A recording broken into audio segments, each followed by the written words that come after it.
Hello friends. तो आज हम लोग मेमोरी का 2.0 लेकर आए हैं। जैसा कि आप लोग को पता है कि हम लोग इससे पहले भी कुछ सेशंस लेकर आए हैं, जिसमें मेमोरी 1.0 में मैंने कुछ डिस्क्रिप्शन आप लोग के सामने रखा था। जिसमें जो डिस्क्रिप्शन मैंने रखा था वो था मेमोरी यूनिट का। जी हाँ, KB, MB, GB, TB, PB, EB, ZB, YB, इन सब का मैंने डिस्क्रिप्शन आप लोग को इससे पहले वाले वीडियो में दिया था। तो फ्रेंड्स, उसी वीडियो में मैंने आप लोग को एक चीज़ और बताई थी, जिसमें मैंने आपको मेमोरी के क्लासिफिकेशंस के बारे में बताना स्टार्ट किया था। तो फ्रेंड्स, अब इसी बात को मैं आगे और कंटिन्यू करता हूं, और अब मैं आगे कंटिन्यू करके आप लोगों से बात करने जा रहा हूं मेमोरी 2.0 के बारे में, जिसमें मैं इस सेशन में क्या डिस्कस करूंगा ये मैं आप लोग के सामने रखता हूं। पहली बात तो आप लोग ये समझ लीजिए कि इस सेशन में जो हम डिस्कशन करने जा रहे हैं वो डिस्कशन अब मेमोरी के क्लासिफिकेशन के ब्रीफ डिस्क्रिप्शन से रिगार्डिंग होगा, जिसमें हम लोग अलग अलग चीजों के बारे में डिस्कशन करेंगे कंटिन्यू। तो फ्रेंड्स, अब हम लोग शुरू करते हैं इसको। सबसे पहले, जैसे कि आप लोग को अगर याद हो, मैंने आप लोग को बताया भी था कि भाई कंप्यूटर की अगर हम बात करते हैं तो कंप्यूटर में हमारे कई बेसिक कंपोनेंट्स होते हैं। ठीक है, ये मैं ऑलरेडी डिस्कस कर चुका हूं, तो मैं वो पार्ट नहीं डिस्कस करूंगा। वो पार्ट ऑलरेडी डिस्कशन हो चुका है कि कंप्यूटर के बेसिक दो कंपोनेंट्स होते हैं, एक हार्डवेयर होता है और एक सॉफ्टवेयर होता है। फ्रेंड्स, इसमें डिस्क्रिप्शन नहीं है, मतलब इसमें कोई ब्रीफ डिस्क्रिप्शन मुझे नहीं करना है। अब हम लोग डायरेक्टली उस पार्ट पे आते हैं जिसके बारे में हमें डिस्कशन अब शुरू करना है। तो फ्रेंड्स, ये है मेमोरी का वो क्लासिफिकेशन। इससे पहले वाले वीडियो में मैंने इसके बारे में थोड़ा बहुत डिस्क्रिप्शन आप लोग को किया ही था, थोड़ा सा ब्रीफ डिस्क्राइब करने की कोशिश की थी, जिसमें मैंने आप लोग को बताया था कि सबसे तेज मेमोरी कौन सी होती है और सबसे धीमी मेमोरी कौन सी होती है। मैंने वजह ये भी बताई थी आप लोग को कि अगर मान लीजिए कैश मेमोरी अगर मान लीजिए ऑप्शन में नहीं भी है, या मान लीजिए रजिस्टर ऑप्शन में नहीं है लेकिन कैश मेमोरी आपका ऑप्शन में होगा, तो वो सही होगा। कैसे सही होगा ये मैंने उस वीडियो में आपको क्लियर किया है। फ्रेंड्स, तो अब आगे और कंटिन्यू करते हैं। जैसा मैं अभी आप लोगों से डिस्कशन कर रहा था कि भैया जो मेमोरी होता है उसका बेसिक जो क्लासिफिकेशन होता है वो बेसिक दो पार्ट में डिवाइडेड होता है। एक प्राइमरी मेमोरी होती है और एक सेकेंडरी मेमोरी होती है। प्राइमरी मेमोरी में जिसमें रैम के इधर का पूरा पोर्शन हमारा कहलाता है क्या? Volatile memory. That is called volatile memory. वो आपकी कहलाती है वोलेटाइल मेमोरी। और जो नॉन वोलेटाइल होती है वो इसकी जस्ट अपोजिट होती है। जैसे कि मैं ऑलरेडी डिस्क्राइब कर चुका हूं इससे पहले वाले वीडियो में, मैंने बता दिया है कि वोलेटाइल क्या होता है, नॉन वोलेटाइल। तो एक फास्ट रिकैप कर लेते हैं इस कॉन्सेप्ट का। वोलेटाइल की अगर बात की जाए तो टेम्परेरी मेमोरी, नॉन वोलेटाइल का मतलब है permanent memory. Computer switch off होने पे जिस मेमोरी पे फर्क पड़ता है वो मेमोरी आपकी वोलेटाइल मेमोरी होती है, और जिस पे कोई फर्क नहीं पड़ता, मतलब कंप्यूटर स्विच ऑफ करिए स्विच ऑन करिए, इससे कोई फर्क नहीं पड़ता इस मेमोरी पे, that is your non volatile memory. तो फ्रेंड्स, जैसा मैं अभी आपसे डिस्क्रिप्शन कर रहा था, इसी डिस्क्रिप्शन को मैं आगे और कंटिन्यू करता हूं। अब सुनिएगा, अगर हम लोग प्राइमरी मेमोरी और सेकेंडरी मेमोरी की बात करना स्टार्ट करते हैं बच्चा लोग, तो ये जो प्राइमरी मेमोरी हमारी होती है या फिर ये जो हमारी सेकेंडरी मेमोरी होती है, ये एक ब्रीफ डिस्क्रिप्शन के पार्ट पे आगे कंटिन्यू करता है। जैसे भाई, जैसे मैंने आप लोगों को बताया था कि सीपीयू मेमोरी के दो पार्ट होते हैं, एक सीपीयू रजिस्टर होता है, एक कैश मेमोरी होता है। इसी तरह से मेन मेमोरी के दो पार्ट हैं, एक रैम है, एक रोम है। इसी तरह सेकेंडरी स्टोरेज में मैग्नेटिक डिस्क होता है, ऑप्टिकल डिस्क होता है, मैग्नेटिक टेप होता है और फ्लैश मेमोरी होती है। तो भाई, सबसे पहले जो हम लोग डिस्क्राइब करेंगे यहाँ पे ब्रीफ डिस्क्रिप्शन होगा, वो डिस्क्रिप्शन होगा प्राइमरी मेमोरी के बारे में। और प्राइमरी मेमोरी में भी, क्योंकि जब तक मैं आपको रैम नहीं समझाऊंगा तब तक आगे कुछ और समझाने का मतलब नहीं होगा।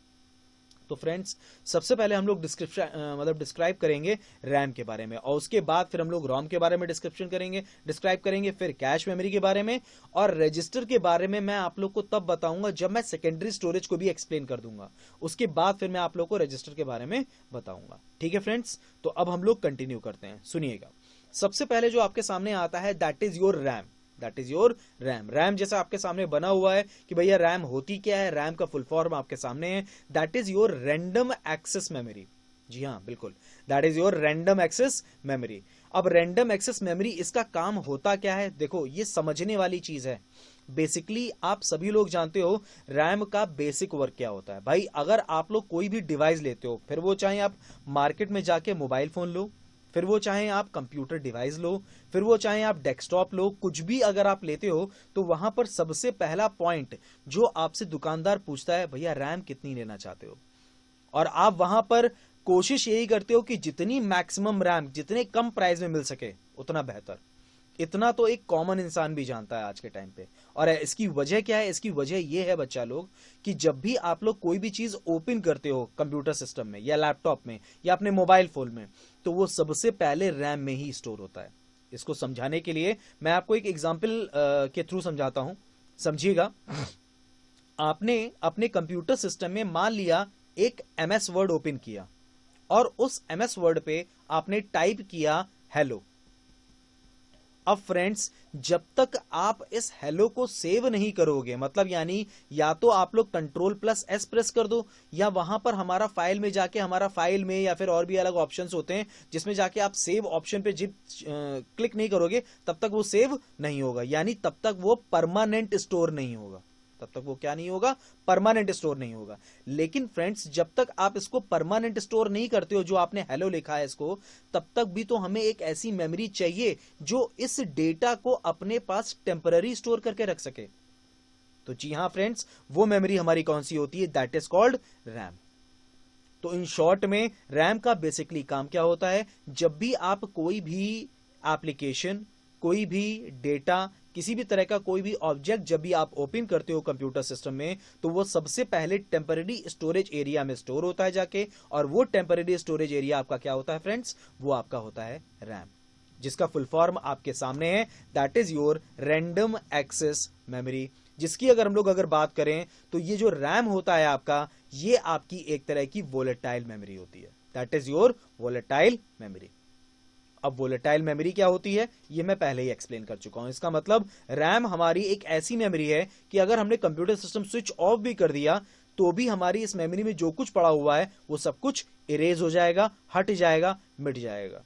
इसीलिए कई बार ऐसा होता है कि आप लोग कई बार कंप्यूटर सिस्टम को कई बार ओपन करते चले जाते हो एप्लीकेशंस को, और कंप्यूटर आपका हैंग हो जाता है, तो वहां पर आपका ये मदद करता है। कौन? RAM, random access memory. तो फ्रेंड्स, जैसा मैंने आपको बताया कि रैम का बेसिक काम है टेम्पररी डेटा को अपने पास स्टोर करना, टेम्पररी डेटा को स्टोर करना। अब रैम का अगर आप लोग देखें तो रैम के सामने आप देख पा रहे हो कि बेसिकली दो टाइप लिखे हुए हैं। बेसिकली कितने टाइप लिखे हैं बच्चे लोग? दो टाइप लिखे हुए हैं। तो ये जो दो टाइप आपके लिखे हैं, एक लिखा है SRAM और एक लिखा है DRAM। हालांकि इसका फुल फॉर्म होता है static RAM and dynamic RAM. जहां पर स्टैटिक रैम का जो फुल फॉर्म होता है वो तो आपके सामने है ही भाई, स्टैटिक तो एस रैम का तो एस स्टैटिक हो ही गया, डी रैम का डायनेमिक हो ही गया, रैम का फुल फॉर्म हमें पहले से ही पता है तो हो गया static random access memory, static random access memory. और डी रैम का क्या हो गया? डी रैम का हो गया dynamic random access memory. Friends, ये जो एक तरीका है जिसके थ्रू हम लोग आगे कंटिन्यू करके और भी बातचीत कंटिन्यू कर सकते हैं, इसके बारे में और भी चीजें हम लोग डिस्कस कर सकते हैं, क्योंकि इससे रिलेटेड भी क्वेश्चंस होते हैं।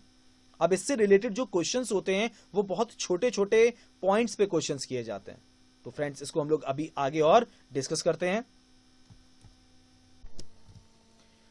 तो फ्रेंड्स, जैसा हम लोग डिस्कशन कर रहे थे, तो अभी उसी डिस्कशन को हम लोग आगे कंटिन्यू करेंगे, जिसमें मैं आप लोगों को स्टैटिक रैंडम एक्सेस मेमोरी और डायनेमिक रैंडम एक्सेस मेमोरी के बारे में बता रहा था। तो फ्रेंड्स देखिए, इस पे जो हम लोग डिस्कशन करेंगे इन दोनों के बारे में, इन दोनों के डिफरेंस के बारे में हम लोग दो पॉइंट पे डिस्कशन करेंगे। सबसे पहला पॉइंट जो होगा आपका वो होगा स्पीड के आधार पे। स्पीड मतलब कितनी तेजी से आपका वर्क करता है, इन दोनों में स्पीड किसकी तेज होती है। और दूसरा आधार होगा रिफ्रेशमेंट के कॉन्सेप्ट पे, मतलब कहने का है रिफ्रेश करने का कॉन्सेप्ट किसमें होता है और किसमें नहीं होता है। तो फ्रेंड्स, सबसे पहली चीज, स्टैटिक रैंडम एक्सेस मेमोरी और डायनेमिक रैंडम एक्सेस मेमोरी में से अगर हम स्पीड की बात करना स्टार्ट करें तो आपकी SRAM is much faster than DRAM। SRAM आपकी ज्यादा तेज होती है DRAM से, इट इज ट्रू। और ये बहुत ज्यादा इंपॉर्टेंट पॉइंट है, क्योंकि इससे रिलेटेड कई बार क्वेरीज पुटअप की गई हैं कि SRAM और DRAM में कौन तेज होता है। तो SRAM is much faster than DRAM। उसकी वजह यह है क्योंकि जो SRAM होता है वो अपने में कांस्टेंट वैल्यू स्टोर करके रखता है, इसकी एक वजह ये भी होती है, मतलब कहने का ये है। और अगर हम रिफ्रेशमेंट के कॉन्सेप्ट की बात करें, यानी कि रिफ्रेश करने की कॉन्सेप्ट की बात करें, तो वो आपका करता है कौन? Dynamic RAM, that is done in the dynamic RAM. SRAM में रिफ्रेशमेंट का कॉन्सेप्ट नहीं होता है। और एक चीज मैं आपको और बताऊं, ये जो डायनेमिक रैम में मैं रिफ्रेश करने की बात बार बार कर रहा हूं, इसके बारे में आप लोगों से बेहतर कोई नहीं जानता है, क्योंकि आप सभी लोग जानते हो, आप सभी लोग इसका यूज भी करते हो। कैसे? कंप्यूटर सिस्टम ऑन किया, राइट क्लिक करके रिफ्रेश मारते हो, राइट क्लिक करके रिफ्रेश मारते हो। असल में ये आप डायनेमिक रैम को ही रिफ्रेश मार रहे होते हो। तो फिर अगर हम बात करें तो भाई रिफ्रेशमेंट का जो बेसिक कॉन्सेप्ट होता है वो यही होता है आपका। अच्छा, एक चीज और, डायनेमिक रैम की अगर हम लोग बात करना स्टार्ट करें फ्रेंड्स, तो इसका एक बहुत परफेक्ट एग्जांपल होता है, क्योंकि इसी से रिलेटेड अगर हम लोग बात करें, यानी अगर आप इसको भी देखो तो ये भी वही एग्जांपल है जो मैं लिखने जा रहा हूं अभी यहाँ पे। असल में जो बेसिक रैम जो आपके लैपटॉप में, आपके डेस्कटॉप में लगता है, वो असल में डायनेमिक रैम ही होता है, ठीक है, that is your dynamic RAM. और इसके एग्जाम्पल जिस उदाहरण की मैं बात करने जा रहा हूं वो मैं आप लोग को बता दे रहा हूं, दैट इज योर DDR।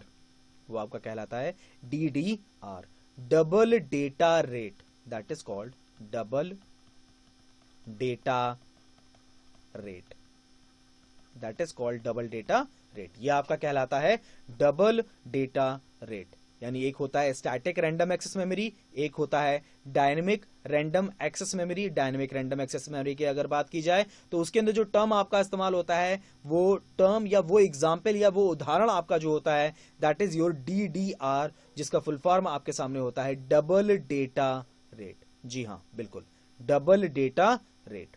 और मैं आप लोग को एक बात और बता दूं, आप लोग जो यूज करते हो आज के टाइम पे, वो या तो DDR1 होती है, 2 होती है, 3 होती है या 4 होती है। 1 और 2 तो खैर मार्केट में अब कम से कम ही अवेलेबल होगी, 3 और 4 हम लोग सबसे ज्यादा इस्तेमाल करते हैं आज के टाइम पे, क्योंकि जो कंपैटिबल हमारा मदरबोर्ड है वो इसी पे आज के टाइम पे होता है।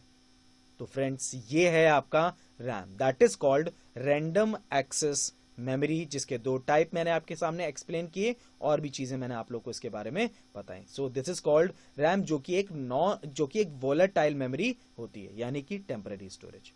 अब फ्रेंड्स आगे बढ़ते हैं। रैम के बाद, जैसा मैंने आप लोग को बताया था कि रैम के बाद हम लोग डिस्कशन करेंगे रोम के बारे में। रोम का फुल फॉर्म क्या है? आपके सामने है रोम का full form, that is called read only memory, that is called read only memory. इसको हम लोग नॉन वोलेटाइल मेमोरी बोलते हैं, it is called non volatile memory. ये आपकी नॉन वोलेटाइल मेमोरी होती है, जो कि किसको स्टोर करती है? बायोस को स्टोर करती है, दैट स्टोर्स बायोस इंस्ट्रक्शंस, ठीक है। और जब भी हम लोग कंप्यूटर सिस्टम ऑन करते हैं, बायोस का कितना बड़ा रोल है ये हम लोग जानते हैं अच्छी तरीके से। तो फ्रेंड्स, मैं एक बार इसको एक्सप्लेन करना चाहूंगा कि आखिरकार रोम का और बायोस का कनेक्शन क्या है, और रोम में बायोस स्टोर होती है तो कैसे क्या होता है work, what is the work. अब सुनिएगा, आप लोगों ने अपना कंप्यूटर सिस्टम ऑन किया, ऑन करने का तरीका क्या होता है? पावर बटन दे रखा है, पावर बटन को ऑन किया। जैसे ही आपने पावर बटन ऑन किया, जैसे ही आप लोगों ने पावर बटन ऑन किया, ऑटोमेटिकली सब कुछ अपने आप ओपन होना स्टार्ट हो जाता है। ऐसा तो है नहीं कि आपको फिर कंप्यूटर को कोई और इंस्ट्रक्शन या कोई और बटन प्रेस करना पड़ता है, सब कुछ अपने आप ऑन होता है। तो इसका मतलब कुछ इंस्ट्रक्शंस और कुछ कोड्स परमानेंटली कंप्यूटर सिस्टम में इसीलिए स्टोर्ड हैं ताकि वो कंप्यूटर सिस्टम को बूटअप कर सके। बूटअप करने का मतलब क्या है यहाँ पे? बूटअप करने का मतलब यहाँ पर यह है कि बूट करना। बूट मतलब, अब देखिए, बूटिंग भी 2 टाइप की होती है, ये मैं थोड़ा पहले बता दे रहा हूं, लेकिन सुन लीजिए आप लोग। बूटिंग भी 2 टाइप की होती है, एक होती है कोल्ड बूटिंग, ठीक है, और एक होती है warm booting. Cold booting power on करने को कहते हैं, वार्म बूटिंग रीस्टार्ट या रीबूट करने को कहते हैं। फ्रेंड्स, खैर ये अभी टॉपिक नहीं है कि हम लोग इस पर डिस्कशन करें, वो मैं विंडोज में आप लोगों से डिस्कशन करूंगा। अभी फिलहाल हम लोग वापस आते हैं जो हम लोग डिस्कस कर रहे थे। तो भाई शुरू करते हैं। रोम की अगर हम लोग बात करें तो रोम में आपका वही बायोस इंस्ट्रक्शन स्टोर होता है जिसके बारे में मैंने अभी आपको बताया। यानी कंप्यूटर सिस्टम ऑन होते ही जो अपने आप वर्क होने लगता है, ये हवा में नहीं होता है, ये इसके अंदर, इसका मतलब कोई ना कोई इंस्ट्रक्शंस और कोड पड़े हुए हैं। वही इंस्ट्रक्शंस और कोड हमारे कहां पर होते हैं? रोम चिप में होते हैं। रोम चिप में वो किस नाम से स्टोर होता है? वो आपका होता है बायोस के नाम से, that will be in BIOS के नेम से, मतलब बायोस के नाम से होता है। और बायोस का जो फुल फॉर्म होता है, that is your basic input output system, that is called basic input output system. वो आपका होता है BIOS, that is called basic input output system. यानी इन शॉर्ट में अगर मैं आपसे ये कह दूं कि रोम क्या होता है, तो मैं बिल्कुल ये कह सकता हूं कि रोम हमारा बायोस, मतलब रोम जो होता है हमारा एक तरह से बायोस को स्टोर करता है अपने अंदर, ठीक है। तो बायोस क्या होता है वो तो मैंने आप लोगों को बताया कि भाई इस सिस्टम को बूटअप कराने के लिए कुछ इंस्ट्रक्शंस, कुछ कोड्स आपके कंप्यूटर सिस्टम में होते हैं, तो वही आपके बायोस कहलाते हैं, दैट इज कॉल्ड बायोस। अब फ्रेंड्स, रोम के बेसिक आप लोग देख पा रहे हो 3 टाइप होते हैं। अगर आप लोग गौर करें तो यहाँ पे रोम के कितने टाइप्स लिखे हुए हैं? 3 टाइप लिखे हुए हैं। सबसे पहला लिखा है पी रोम, फिर लिखा है ईपी रोम, फिर लिखा है ईईपी रोम। अब फ्रेंड्स इसके बारे में थोड़ा सा डिस्क्राइब हम लोग आगे कंटिन्यू करते हैं। तो अब फ्रेंड्स आगे कंटिन्यू करते हैं कि रोम के ये जो 3 टाइप होते हैं, जिसको हम पी रोम, ईपी रोम और ईईपी रोम बोलते हैं, इनका काम क्या होता है, ठीक है, और इनका फुल फॉर्म क्या होता है, जो कि ज्यादातर हमसे पूछा जाता है। अब फ्रेंड्स आगे बढ़ते हैं। अच्छा, अब टाइप्स ऑफ रोम, जैसे आपके सामने आ गया कि भाई सबसे पहले लिखा हुआ है पी रोम, फुल फॉर्म लिखा हुआ है programmable read only memory. Programmable read only memory पहली चीज। फिर दूसरा क्या आता है EP ROM, erasable and programmable read only memory. Erasable and programmable read only memory. इसी तरह से ईपी रोम आता है electrically erasable and programmable read only memory. Electrically erasable and programmable read only memory. अब इनका काम क्या होता है ये मैं क्लियर करता हूं। बेसिक जो कॉन्सेप्ट आपका असल में रोम का होता है, वो रोम का जो बेसिक कॉन्सेप्ट होता है वो आपका इसी में होता है, पी रोम में, प्रोग्रामेबल रीड ओनली मेमोरी। इसमें अगर हम लोग बात करें पी रोम की, अगर हम बात करना स्टार्ट करें बच्चा लोग, तो प्रोग्रामेबल रीड ओनली मेमोरी जो हमारी मेमोरी होती है, जो हमारा रोम होता है, इसमें हम केवल एक बार ही स्टोर कर सकते हैं। मतलब कहने का है इसमें इरेज करने का कोई कॉन्सेप्ट नहीं होता। तो बायोस जो असल में स्टोर किया जाता है वो इसी में स्टोर किया जाता है, that is your P ROM, जो कि आप लोग अपने लैपटॉप या अपने डेस्कटॉप में लगाते हो। असल में वो यही होता है आपका, that is your P ROM. एक बार आपने स्टोर कर दिया बायोस, आप फिर उसको इरेज नहीं कर सकते, हटा नहीं सकते, you can not erase it. Program केवल एक ही बार होगा, तभी ये कहलाता है प्रोग्रामेबल रीड ओनली मेमोरी। थोड़ा टाइम बीता, हमें इसे इरेज करने की भी जरूरत पड़ी, ठीक। तो इसको हमने इरेज कितनी तरीके से किया? बेसिकली हमने इस पे 2 तरह की टेक्नोलॉजी का इस्तेमाल किया। पहला हमने इस्तेमाल किया यूवी रेस का, अल्ट्रा वायलेट लाइट का, और दूसरा हमने टेक्नोलॉजी इस्तेमाल किया इलेक्ट्रिकली इरेजेबल का। तो फ्रेंड्स ये जो ईपी रोम होता है आपका, इसी ईपी रोम को हम लोग एक और नाम से भी जानते हैं, it is also known as UVEP ROM. It is also known as UVEP ROM, जिसका फुल फॉर्म होता है आप लोग का ultraviolet erasable programmable read only memory. That is called ultraviolet erasable programmable read only memory. क्योंकि इसमें हम लोग अल्ट्रा वायलेट लाइट के थ्रू कोई भी चीज रीराइट कर सकते हैं, ठीक है, हटाने के बाद इरेज करने के बाद दोबारा से भी रीराइट किया जा सकता है इसमें। और ये होता किसके थ्रू है? अल्ट्रा वायलेट लाइट के थ्रू। दैट इज वाई इसको हम लोग यूवीईपी रोम भी कहते हैं। इसके बाद की जो टेक्नोलॉजी आई वो काफी इनहांस, काफी एडवांस हो गई, और वो आपकी कहलाई electrically erasable and programmable read only memory, जिसमें जैसे आपकी ईपी रोम में अल्ट्रा वायलेट रेज आपकी काम कर रही थी इरेज करने के लिए और रीराइट करने के लिए, बस यहां पर जो काम कर रहा था वो काम कर रहा था इलेक्ट्रिकली, मतलब इलेक्ट्रिकली ये इरेज होती थी आपकी, या रीराइट की जा सकती थी इसके थ्रू। यानी कि जो हम लोग ईईपी रोम की अगर बात करें तो इसमें जो टेक्नोलॉजी हम लोगों ने इस्तेमाल की वो इलेक्ट्रिकली इरेजेबल की कॉन्सेप्ट था हमारा, यानी electrically erasable and programmable read only memory. जैसा कि इसमें लिखा हुआ the EEP ROM is programmed and erased electrically. Electrically इसको हम लोग इरेज कर सकते थे और फिर हम लोग रीराइट भी कर सकते थे एंटायर चिप को। इसी टेक्नोलॉजी ने, जो ये ईईपी रोम की आपकी टेक्नोलॉजी है, अगर हम ये बोल दें कि इसी टेक्नोलॉजी ने आपका एडवांस, मतलब इस अगर हम लोग बोलें तो इसको एडवांस थोड़ा सा किया। एडवांस क्या करके बनाया? एडवांस करके आज के टाइम का जो फ्लैश मेमोरी है वो इसी की बदौलत है, आपका ईईपी रोम की बदौलत। जी हाँ, जो पेन ड्राइव और मेमोरी कार्ड हम लोग इस्तेमाल करते हैं वो इसी की इनहांसमेंट है, मतलब एडवांस करते करते करते करते करते करते हमारा क्या बन गया? वो पेन ड्राइव और मेमोरी कार्ड बन गया। तो फ्रेंड्स ये आपका कहलाता है टाइप्स ऑफ रोम, जिसमें पी रोम आता है, ईपी रोम आता है और ईईपी रोम आता है। जहां पर पी रोम को हम इरेज नहीं कर सकते, एक बार ही हम इसको प्रोग्राम कर सकते हैं, और इसमें बायोस स्टोर होता है, और यही आपका बेसिक कॉन्सेप्ट है रोम का, programmable read only memory. EP ROM को हम लोग इरेज कर सकते हैं, अल्ट्रा वायलेट रेज के थ्रू इसको इरेज किया जा सकता है, इरेज करके हम रीराइट भी कर सकते हैं यूवी रेज का हम लोग इस्तेमाल करते हुए। और ईईपी रोम में इलेक्ट्रिकली इसको इरेज किया जा सकता है या रीराइट करने का इसका कॉन्सेप्ट होता है आपका।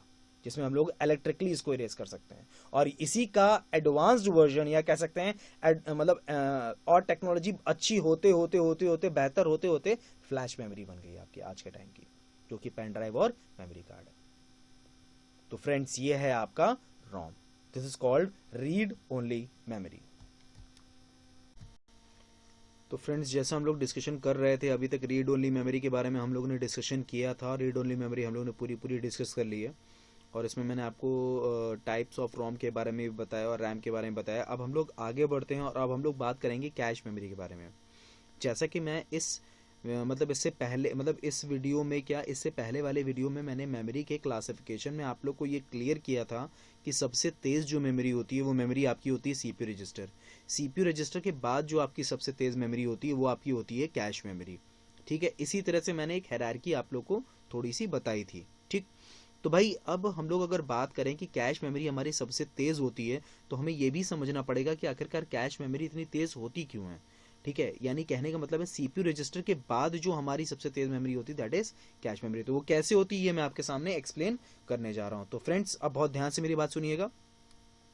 जैसा कि आप सभी लोग जानते हैं कि यहाँ पर अगर हम लोग बात करें तो जो कैश मेमोरी होती है वो हमारी वर्क करती है सीपीयू और मेन मेमोरी के बीच में। मेन मेमोरी का मतलब क्या है यहाँ पे? मेन मेमोरी का मतलब है बच्चा लोग यहाँ पर RAM, that is called RAM, random access memory. यानी कि अगर हम लोग सीपीयू की बात करना स्टार्ट करें बच्चा लोग, तो सीपीयू हमारा क्या होता है? वो हमारा होता है प्रोसेसर या फिर micro processor, that is called either you can call it processor, either you can call it micro processor. या तो वो प्रोसेसर कहलाता है या तो वो माइक्रो प्रोसेसर आपका कहलाता है। अच्छा फ्रेंड्स, अब जरा इसी में और बात करना स्टार्ट करते हैं। देखो, अगर हम लोग प्रोसेसर या फिर माइक्रो प्रोसेसर की बात करना स्टार्ट करते हैं बच्चा लोग, तो भाई सीपीयू को जब भी कोई भी चीज प्रोसेस करनी है तो उसको क्या चाहिए? डेटा चाहिए। ये मैं पहले ही एक्सप्लेन कर चुका हूं कि उसको भैया जब भी प्रोसेसर प्रोसेस करेगा, वही core i3, core i5, core i7 जब भी प्रोसेस करेगा तो उसे क्या चाहिए? डेटा चाहिए। और डेटा की अगर जरूरत पड़ रही है इस जगह पे, अगर हम लोग बात करें डेटा की उसे जरूरत पड़ रही है, तो डेटा वो कहां से लेगा? डेटा वो कहां से लेगा? डेटा वो लेगा आपका कहां से? रैम से लेगा।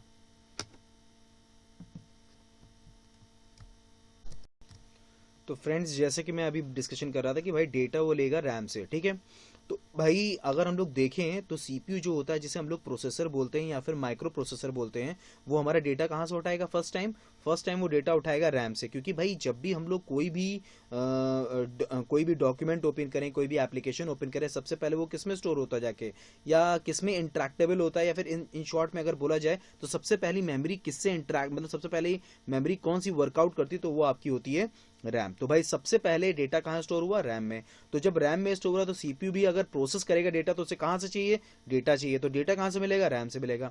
जिस टाइम वो फर्स्ट टाइम डेटा को स्टोर करेगा, उसकी एक कॉपी वो कहाँ स्टोर कर देगा? कैश मेमोरी में। उसकी वो कॉपी कहाँ स्टोर कर देगा? Cache memory. तो हमें यहाँ पर एक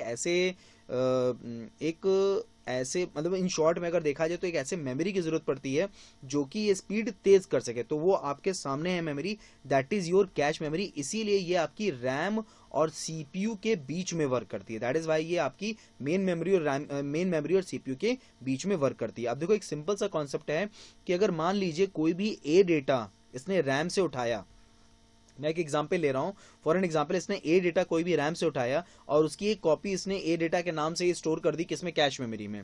तो अगर बाई चांस मान लीजिए इसे दोबारा फिर से वही डेटा एक्सेस करना है, तो बट ऑब्वियस ही बात है कि वो रैम तक नहीं जाएगा। इसके लिए इसको जाने की जरूरत ही नहीं, क्योंकि उससे पहले इसने कैश मेमोरी में वो डुप्लीकेट डेटा आपका स्टोर करके रख दिया है। ये मैं बहुत साधारण भाषा में समझा रहा हूं, यहाँ पर किसी भी तरह का कोई टेक्निकल पार्ट नहीं है। तो जब उसने डुप्लीकेट पार्ट पे यहाँ पे स्टोर करके रखा है, तो बट ऑब्वियस ही बात है सीपीयू रैम से ना लेके कहां से ले लेगा? कैश मेमोरी से ले लेगा। इसकी वजह से हमारा ऑटोमेटिकली टाइम कम लगेगा। टाइम जैसे ही कम लगेगा बच्चा लोग, स्पीड ऑटोमेटिकली बूस्टअप हो जाएगी। स्पीड ऑटोमेटिकली क्या हो जाएगी? बूस्टअप हो जाएगी। तो ये जो स्पीड एकदम से बूस्टअप हो जाती है या स्पीड एकदम से तेज हो जाती है, बस यही जो एक कॉन्सेप्ट है ये होता है कैश मेमोरी के अंदर। और दैट इज वाई इसको हम लोग सेकंड फास्टेस्ट मेमोरी भी कहते हैं। इसीलिए आपकी ये सेकंड फास्टेस्ट मेमोरी भी कहलाई जाती है। That's why it is called second fastest memory. That is called second fastest memory. तो भाई जब भी हम लोग बात करते हैं तो वो हमारी मेमोरी क्या होती है? That is your cache memory. Cache memory की अगर बात की जाए तो ये जो कैश मेमोरी होती है ये आपकी सीपीयू होती है, that is your central processing unit. ठीक है, कैश मेमोरी जो होती है वो सीपीयू और मेन मेमोरी के बीच में मतलब कह सकते हैं रिलाई करती है, यानी कि होती है, ठीक है। So that is called cache memory. मैं एक बार फिर से रिपीट कर दे रहा हूं, सीपीयू सबसे पहले डेटा कहां से एक्सेस करेगा रैम से, उसकी एक कॉपी कहां स्टोर कर देगा, कैश मेमोरी में। अब उसे दोबारा फिर से वही डेटा एक्सेस करना है तो वो दोबारा रैम तक नहीं जाएगा, कहां से डेटा एक्सेस कर लेगा, कैश मेमोरी से डेटा एक्सेस कर लेगा, ठीक है फ्रेंड्स। तो ये आपका कहलाता है क्या, सेकेंड फास्टेस्ट मेमोरी, ठीक है, that is your cache memory. चलिए फ्रेंड्स, अब नेक्स्ट हम लोग आगे कंटिन्यू करते हैं। और जैसा कि आप लोग समझ रहे होंगे कि हाँ बिल्कुल, अब हम लोग का यहाँ पर लगभग प्राइमरी मेमोरी कंप्लीट होती है। इसमें एक बहुत इंपॉर्टेंट पार्ट बचा हुआ है जिसको हम लोग बोलते हैं रजिस्टर, तो वो हम लोग डिस्कस करेंगे, लेकिन वो थोड़ा सा इंपॉर्टेंट है इसलिए उसको एंड में हम लोग डिस्कस करेंगे। तो फ्रेंड्स अब हम लोग आगे बढ़ते हैं। अब आपके सामने आता है सेकेंडरी स्टोरेज। देखो फ्रेंड्स, एक बात बता दूं मैं आप लोग को, जब भी हम लोग सेकेंडरी स्टोरेज की बात करते हैं ना, तो सेकेंडरी स्टोरेज में केवल एक ही पार्ट पे हम लोग वर्कआउट नहीं करते, हम लोग कई अलग अलग पार्ट्स पे वर्कआउट करते हैं, ठीक है। तो सेकेंडरी स्टोरेज का जो मैंने क्लासिफिकेशन आपको अभी पहले दिखाया था और बताया था, उसी में उसी क्लासिफिकेशन के आधार पे भी हम लोग इसको दो पार्ट में और डिवाइड करते हैं, जो हम लोग डिवाइड करते हैं टाइप ऑफ एक्सेस, मतलब कितनी तरीके से आप इसे ओपन कर सकते हो, किसे, उस स्टोरेज को, ठीक है, उस स्टोरेज को कितनी तरीके से आप ओपन कर सकते हो। तो वो ओपन करने का जो तरीका होता है वो बेसिकली दो टाइप का होता है, एक आपका होता है सिक्वेंशियल एक्सेस और एक आपका होता है डायरेक्ट एक्सेस।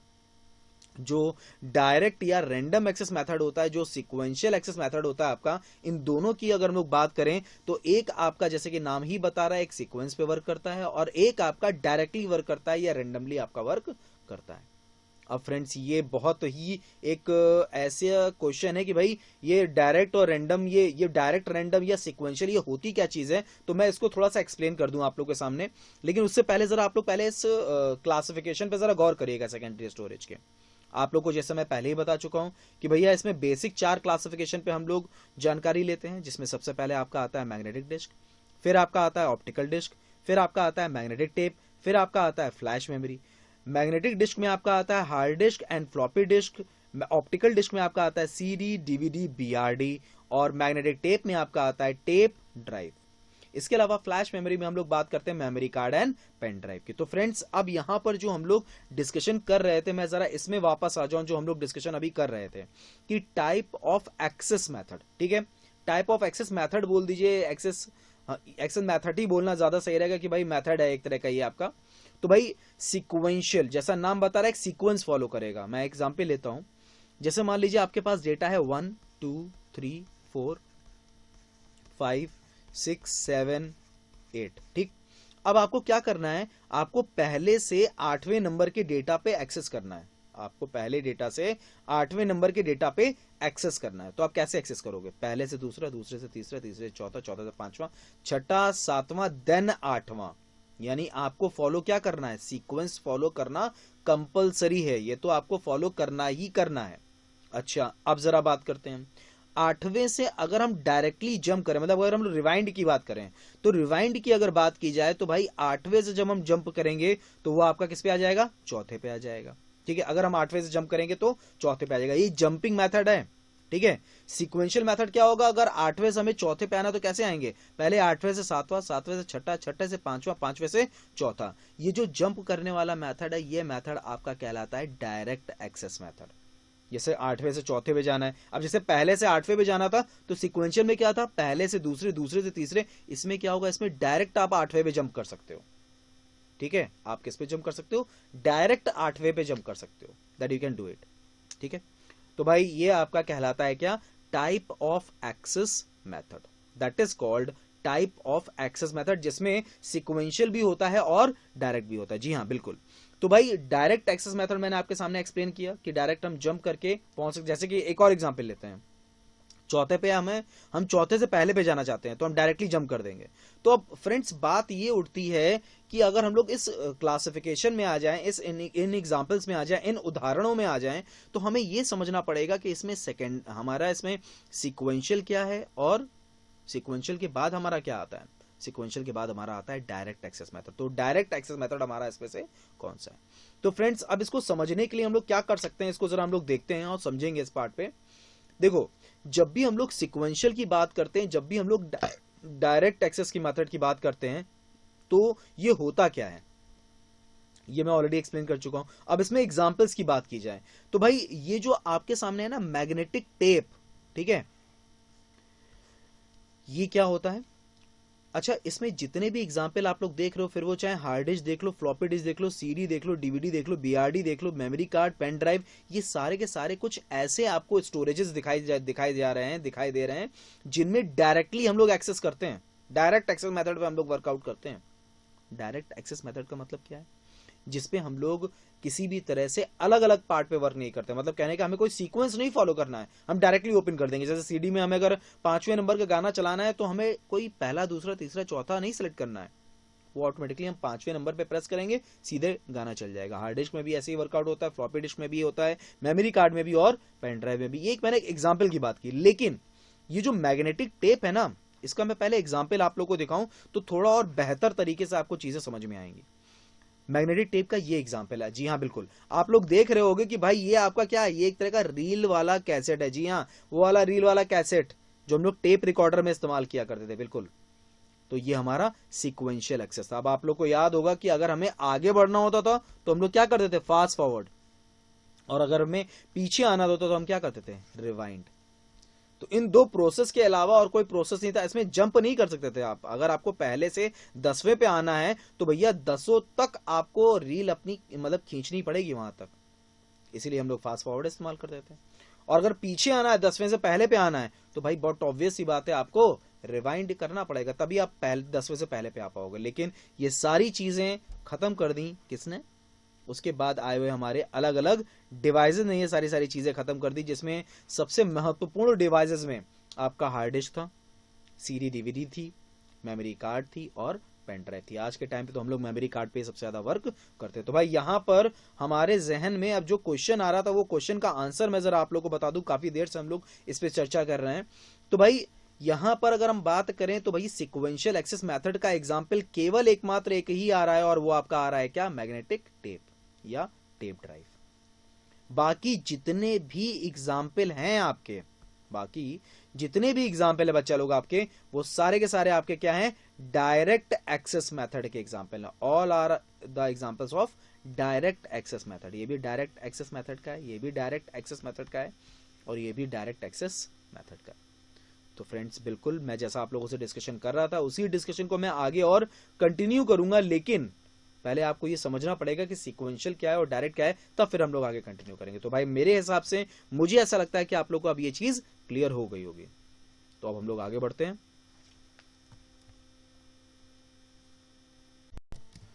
तो फ्रेंड्स, जैसा कि हम लोग अभी तक देख चुके हैं कि भाई अभी हम लोग जो डिस्कशन कर रहे थे, वो डिस्कशन कर रहे थे डायरेक्ट और सीक्वेंशियल एक्सेस मेथड के बारे में। तो बस डायरेक्ट और सीक्वेंशियल एक्सेस मेथड का अब एग्जांपल हम लोग क्लियर कर चुके हैं। तो अब हम लोग एक एक करके इन सारे सेकेंडरी स्टोरेजेस के बारे में बातचीत करना स्टार्ट करते हैं। तो सबसे पहली चीज जो आपके सामने आती है, वो आती है आपके सामने हार्ड डिस्क, और उसके बाद फिर आता है फ्लॉपी डिस्क। तो भाई इसी से डिस्कशन शुरू करते हैं।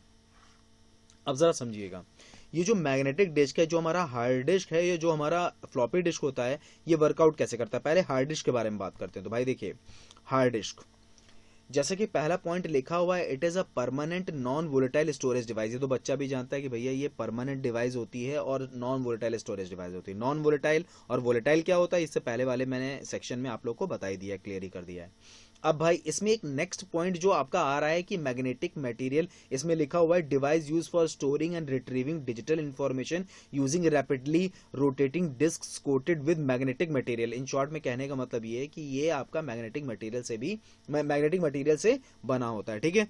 तो ये कोई बहुत इंपॉर्टेंट चीज नहीं है यहाँ पे कि मतलब इससे रिलेटेड कोई क्वेश्चन हमसे पुट अप हो। यहाँ पर जो बेसिक इंपॉर्टेंट चीज है वो ये है कि जिससे मैं जो आपको बता चुका हूँ, एक्सेस मेथड के आधार पे रैंडम एक्सेस मेथड पे ये आपका वर्कआउट करता है। फ्रेंड्स, इसमें जो रिलेटेड क्वेश्चन होता है ना, वो इन सब पार्ट से कम होता है। आपका एक दो पॉइंट आते हैं, उनसे बहुत ज्यादा पुटअप किया जाता है, that is called track and sector. अब इसको समझाने के लिए मुझे पहले आप लोग को ये समझाना पड़ेगा ट्रैक और सेक्टर होती क्या चीज है, ठीक है। तो उसको समझने के लिए पहले तो आप लोग इस स्ट्रक्चर पे थोड़ा सा ध्यान दीजिए। ये जो स्ट्रक्चर बना हुआ है, इसमें देखिएगा, ये एक तरह का आपके सामने डिस्क है। This is your disk. अब ये जो डिस्क है आपके सामने, इसी पे हम लोग ट्रैक और सेक्टर बनाते हैं। अब ये कैसे बनता है, जरा हम लोग इसको आगे देखते हैं। आप देखिएगा, देखिए, अगर हम लोग बात करना स्टार्ट करें तो ये आपका हो गया track, this is called track, this is called what, track, ये आपका ट्रैक हो गया, ठीक। और ट्रैक, देखो ट्रैक और सेक्टर होती क्या चीज है, पहले तो आप लोग ये समझो, ट्रैक और सेक्टर बेसिकली जब भी आप लोग कंप्यूटर सिस्टम को फॉर्मेट करते हो, मतलब कि कई बार क्वेश्चन ये पुटअप होता है कि ट्रैक और सेक्टर के द्वारा हम लोग किस तरह के प्रोसेस के थ्रू हम लोग ट्रैक और सेक्टर बनाते हैं, तो वहां पर आप लोग बिल्कुल ऑप्शन में अगर आपके सामने फॉर्मेटिंग दे रखा हो या फॉर्मेट दे रखा हो तो बिल्कुल सही है। आप लोग कहते हो ना कि मुझे अपना सिस्टम फॉर्मेट करना है, मुझे अपना डिस्क फॉर्मेट करना है, असल में आप अपने हार्ड डिस्क को ही फॉर्मेट करते हो, और जब आप अपने हार्ड डिस्क को फॉर्मेट करते हो बच्चा लोग, तो वो जो प्रोसेस होता है आपका, वो आपका ट्रैक और सेक्टर में ही डिवाइडेड होता है। तो मैं उसी को एक्सप्लेन करने की कोशिश कर रहा हूं यहां पे, समझिएगा। अच्छा, अब ट्रैक और सेक्टर से होता क्या है, ट्रैक और सेक्टर से बच्चा लोग ये होता है कि आपके जो ड्राइव्स बनती है, जैसे C drive, D drive, E drive, F drive, G drive, H drive, ये जो ड्राइव्स आपकी बनती हैं ये इसी से आपकी बनती हैं, ठीक है, किससे, ट्रैक और सेक्टर के फॉर्मेशन से या डिवाइडेशन से, जैसा भी आप लोग चाहें वो आप कह सकते हैं, ठीक है।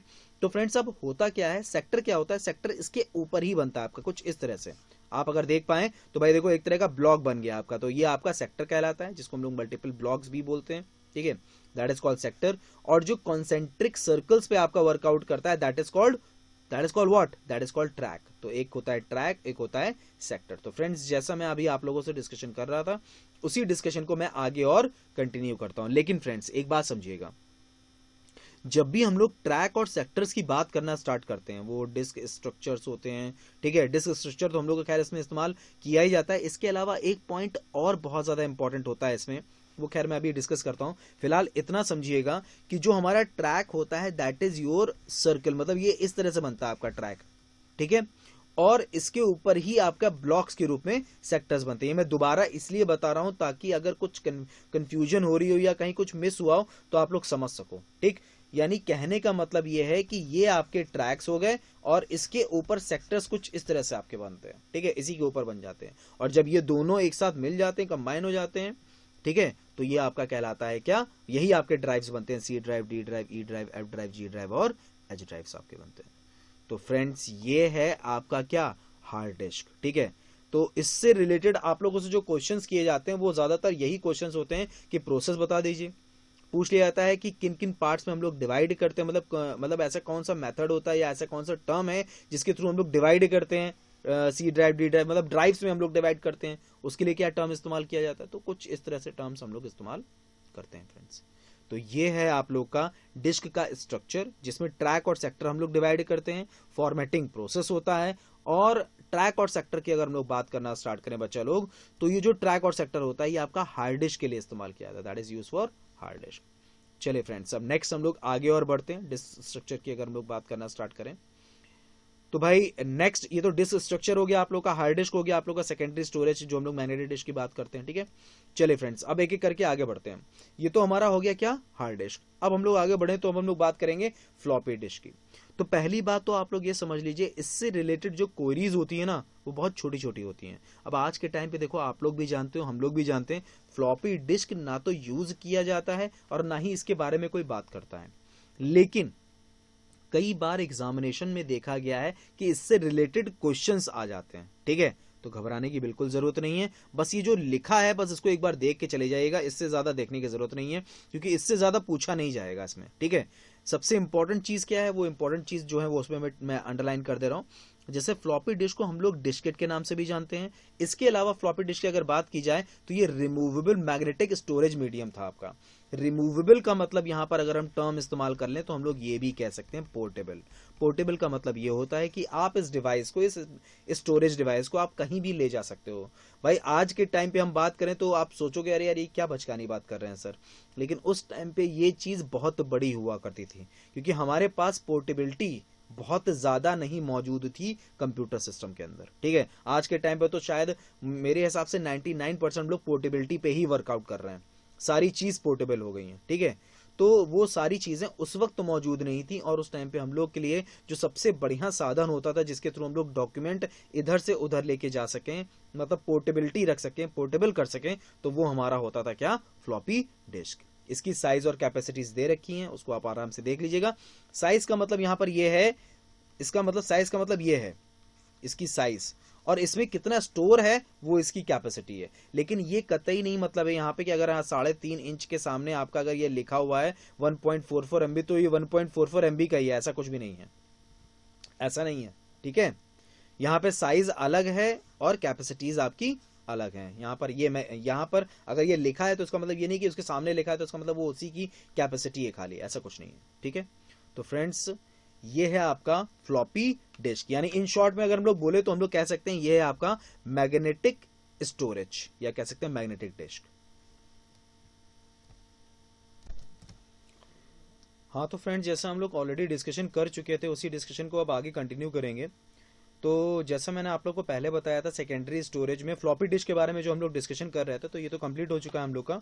बस मैं फिर से वही चीज़ रिपीट करना चाहूँगा, यहाँ पर साइज़ जो यहाँ पर दे रखी है बच्चा लोग, वो साइज़ अलग दे रखी है। ठीक है, ठीक है, साइज़ मतलब 3.5 इंच और 5.25 इंच, 8 इंचेस। ठीक है, तो ये साइज़ अलग दे रखी है और उनकी कैपेसिटीज़ अलग दे रखी है, मतलब कहने का है ये कैपेसिटीज़ अलग हैं। ठीक है, और ये साइज़ अलग है। चलो फ्रेंड्स, तो अब आगे हम लोग कंटिन्यू करते हैं। अब क्योंकि आपको जैसा मालूम है कि मैं हर वीडियो के साथ कुछ एमसीक्यूज जरूर ऐड करता हूं, तो भाई हमारा टाइम आ गया है वो एमसीक्यू को ऐड करने का, मतलब कि एमसीक्यू चलाने का। तो आपके सामने ये जो एमसीक्यू है, मल्टीपल चॉइस क्वेश्चंस हैं, वो हमारे इन्हीं सेशन से रिलेटेड होंगे, इसी सेक्शन से रिलेटेड होगा, और भी चीज़ों से रिलेटेड होगा, मतलब मेमोरी से रिलेटेड होगा बेसिकली अगर हम लोग कहें तो भाई सबसे पहला क्वेश्चन आपके सामने आता है ये। तो फ्रेंड्स लिखा हुआ है where does most data go first within a computer memory hierarchy.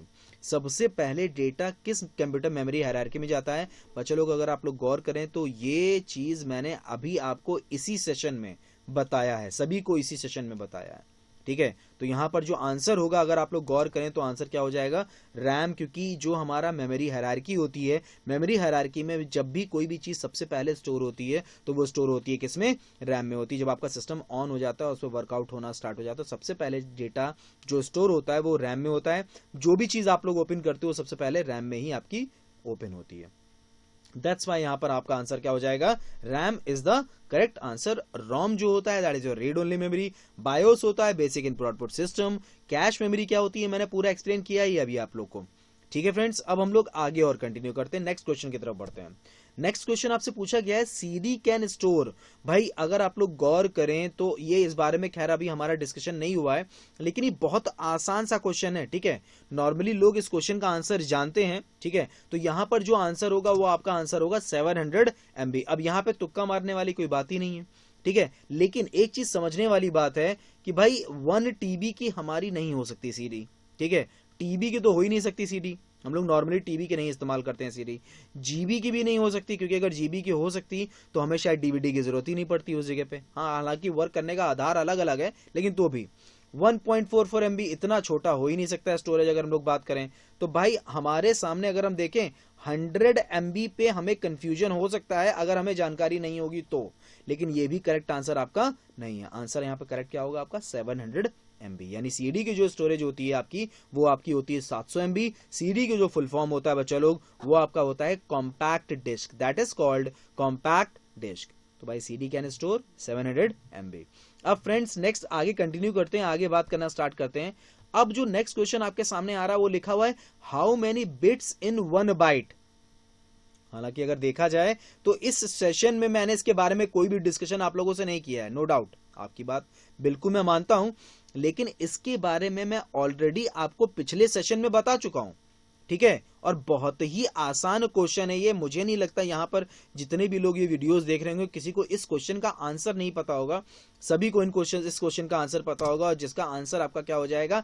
8 bit, that is called 8 bit. How many bits in 1 byte? तो वो एक बाइट में आपके कितने बिट्स होते हैं? वो आपके होते हैं 8 bits, that is your 8 bits.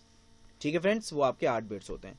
चले अच्छा, अब इसमें जैसे अगर क्वेश्चंस की अगर हम लोग बात करना स्टार्ट करें, एक बाइट तो भाई हमारा हो गया 8 बिट के बराबर, it is equivalents to 8 bit. ठीक, इसी तरह से अगर हम बात करें कि एक निबल कितने के बराबर होता है, तो ये भी आप लोग कह सकते हो कि भैया वो भी आपका बराबर होता है कितने के? 4 बिट के। इसी तरह से हम लोग की कैलकुलेशन आगे की तरफ बढ़ती चली जाती है। ठीक है, वो मैं ऑलरेडी आप लोग को बता चुका हूं, उसके बारे में तो हम लोग ज्यादा डिस्कशन नहीं करेंगे, आगे बढ़ते हैं भाई नेक्स्ट क्वेश्चन की तरफ हम लोग बढ़ते हैं। अब नेक्स्ट क्वेश्चन है आपके सामने SSD। आप सभी लोगों ने HDD के बारे में सुना है, हार्ड डिस्क ड्राइव के बारे में सुना है। एसएसडी के बारे में नहीं सुना होगा। इस सेशन के बाद, इस सेशन, ये जो सेशन है, इस सेशन के बाद मैं आप लोग को एसएसडी के बारे में भी बताऊंगा।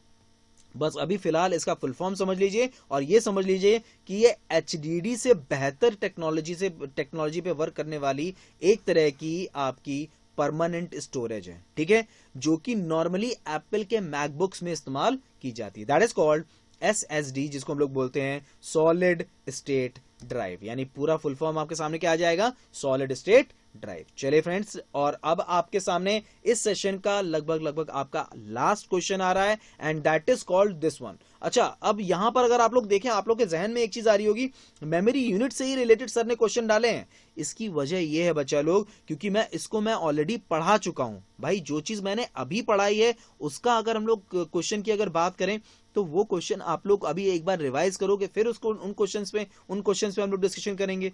लेकिन जो चीज आप लोग पढ़ चुके हो, मतलब एक सेशन हो चुका है जिसपे, उसके बारे में हम लोग इस सेशन में डिस्कशन कर रहे हैं। तो भाई यहां पर पूछा गया है, निम्नलिखित में से कौन सा सही क्रम है मेमोरी यूनिट की इकाई का सबसे छोटे से सबसे बड़े क्रम में आप लोग को देना है। मतलब यानी कि सबसे छोटा आपको सबसे नीचे रखना है और सबसे बड़ा आपको सबसे ऊपर रखना है, ठीक है। ये मैंने एक एग्जाम्पल लिखा है यहाँ पे, ठीक।